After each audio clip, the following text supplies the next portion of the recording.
briefing on why we were here, what the situation was when we arrived. Basically, the area that we have behind you here is Minefield 25. I should now call it Field 25, but it is Minefield 25, and the area from the minefield down to the road was an area subjected to aerial bombardment by British forces during the conflict. Okay, that meant that we had a large expanse of area down to the road which was suspected of containing unexploded ordnance, in particular cluster bombs, which are the BL755 cluster bombs, which are now obsolete and actually banned by in Britain.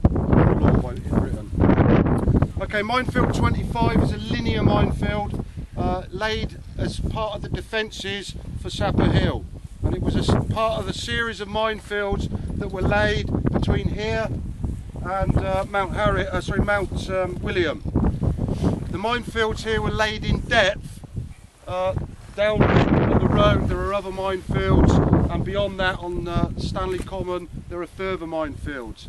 So although there's vast expanses of area between the minefields, they were sort of staggered, so any advance coming from across the common was likely to meet one of the minefields. This minefield was laid in April 1982, so it was one of the early minefields that was laid, and it was laid by Argentine marine engineers, not marine engineers that fix boat engines, but marine engineers that lay mines and blow things up. Okay. What they did, they laid 190 P4B Spanish anti-personnel mines in this area behind us. We know that because they made a sketch and kept a record. The way they laid their mines was in 6 panels, basically numbered A, B1, B2, B3, B4, B5, C1 and C2. Okay, did I say 6? 8 panels. Okay. Each panel of mines contained 3 rows of mines, and each row contained 8 mines, apart from one which they recorded as only containing 6. Okay, there were 2 missing out of that, probably because the mines come in boxes of 10 and they ran out. Okay, so 190 mines in 3 rows in this area.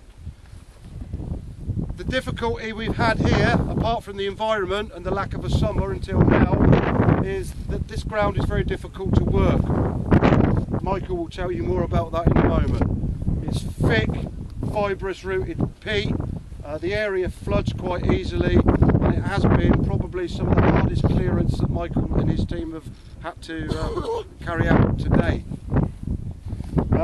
So we started back in December, and I can honestly say the first 2 weeks we were scratching our heads as to a finish date, but here we are 77 days of clearance later, and the minefield is 100% clear of all mines laid and any unexploded ordnance, as is this area that you see down to the road.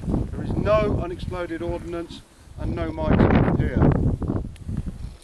With that, if there are no questions, I'd like to hand over to Michael, who's going to tell you a bit about the clearance that was carried out and the techniques that were used. But before I do that, afterwards, if you have any questions to ask Michael or the deminers, feel free to ask it. They're the guys that did the work. Incredibly brave guys, incredibly hard working guys. But please make use of looking at the boards. And one last thing, it is a good day that we're here today to do this, because this afternoon we found mine 1000 at South Bay out of the 1081 that were laid. So it's quite a special day. But anyway, hand you over to Michael.